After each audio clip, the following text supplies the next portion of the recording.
Et on ouvre avec de l'automobile. Gary Shane remporte le premier rallye du Moronou. L'équipage composé de Gary Shane et Laz Rattar a remporté la première édition du rallye de Moronou, couru le samedi 18 et dimanche 19 septembre 2021. Au volant d'une Mitsubishi Evo 10, l'équipage a couvert les 312,22 km de cette compétition en 1 h 28 minutes 31 secondes. Avec cette victoire, Gary Shane a pratiquement plié le championnat. À moins d'un cataclysme, il conservera son titre de champion de Côte d'Ivoire des rallyes. Gary Shane a dédié sa victoire au député Dara Nguessan Aondjon en lui présentant le trophée dimanche 20 septembre 2021 lors d'une rencontre à son domicile. On poursuit avec du volleyball. Le Cameroun, champion d'Afrique chez les dames. L'équipe du Cameroun a remporté le championnat d'Afrique des Nations féminin 2021 de volleyball face à celle du Kenya le 19 septembre à Kigali. Les Camerounaises ont dominé les Kenyanes 3-7-1 en finale à la Kigali Arena. Il s'agit du 3e sacre continental pour le Cameroun, son 3e consécutif après les succès de 2017 et 2019. Dans la petite finale, les Marocaines ont battu les Nigérianes 3-7-0 en remportant ainsi la 2e médaille de bronze de leur histoire. La Tunisie se classe 5e après son succès 3-0 face à la RDC.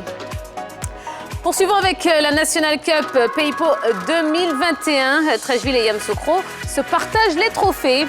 Les finales de la Coupe de l'Amitié et de la Super Coupe se sont déroulées dimanche dernier à Yamoussoukro en présence de nombreux jeunes et fans du Peipo.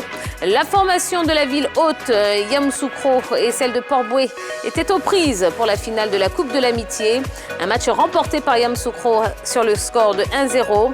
La partie la plus enlevée était celle de la Super Coupe où Treichville a eu raison de Yopougon au tir au but 2-1. Des matchs qui n'ont pas laissé insensible l'ancien footballeur international Kader Keita, dit Popito, invité spécial du comité d'organisation.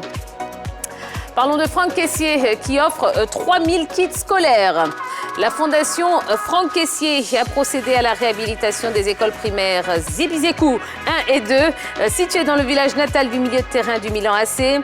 Au-delà de cette première action, Franck Caissier a offert 3000 kits scolaires environ pour un effectif cumulé de 770 élèves.